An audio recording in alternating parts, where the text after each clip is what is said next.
ரோகிணிக்கு வில்லியாக மாறும் விஜயா. கர்ப்பத்தை கலைக்க நடக்கும் சதி, தடுப்பாரா மனோஜ்? July 29, 2026 today episode. சிறகடிக்க ஆசை சீரியலில் ரோகிணி வயிற்றில் வளரும் குழந்தையை அழைக்க திட்டம் தீட்டுகிறார் விஜயா. அதன் பின் என்ன ஆச்சு என்பதை பார்க்கலாம்.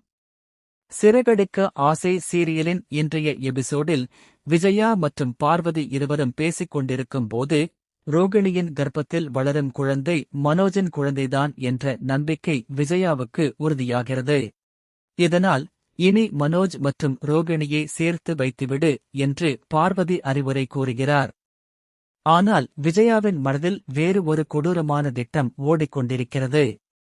பார்வதி வீட்டிற்கு ரோகிணியை விருந்துக்கு அழைக்கச் சொல்லும் விஜயா, உணவில் ஏதாவது கலந்து கொடுத்து அவள் வயிற்றில் வளரும் குழந்தையை கலைத்துவிடலாம் என கூறுகிறார்.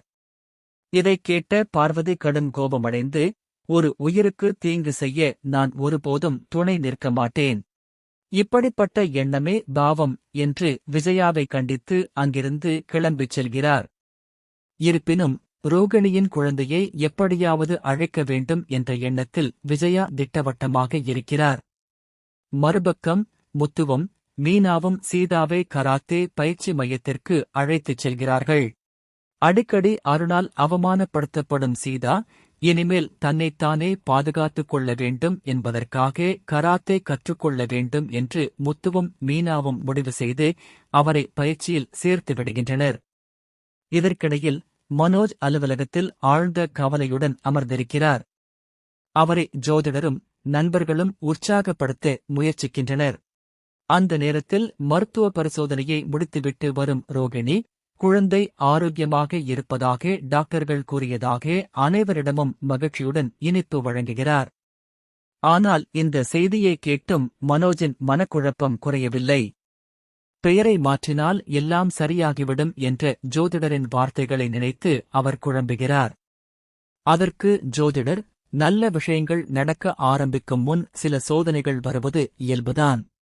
அதை கடந்து சென்றால் வெற்றி நிச்சயம் என்று நம்பிக்கை அளிக்கிறார். இறுதியாக மீனாவின் சிகிச்சை வெற்றிகரமாக நடைபெற வேண்டும் என்ற எண்ணத்தில் முத்து அன்னதானம் செய்ய ஏற்பாடு செய்கிறார். ஏழை எளிய மக்களுக்கு உணவு மற்றும் மோர் வழங்கி தனது வேண்டுதலை நிறைவேற்றும் காட்சிகள் மனதை நெகிழ வைக்கின்றன. இத்துடன் இன்றைய எபிசோடு முடிவுக்கு வந்தது. இதையடுத்து என்ன நடக்கப் போகிறது? ரோகிணி வயிற்றில் வளரும் குழந்தையை அழைக்க வேண்டும் என கங்கணம் கட்டிக்கொண்டு சுற்றும் விஜயாவின் சதி வெற்றியடையுமா? ரோகிணியின் கர்ப்பத்திற்கு ஏதேனும் ஆபத்து ஏற்படுமா? மனோஜின் குழப்பம் எப்போது தீரும்? அவர் இரண்டாவது திருமணம் செய்து கொண்டது எப்போது அம்பலமாகும்? மீனாவுக்கு நல்லபடியாக ஆபரேஷன் நடந்து முடியுமா என்கிற அடுக்கடுக்கான கேள்விகளுக்கு இனிவரும் எபிசோடில் பதில் கிடைக்கும்.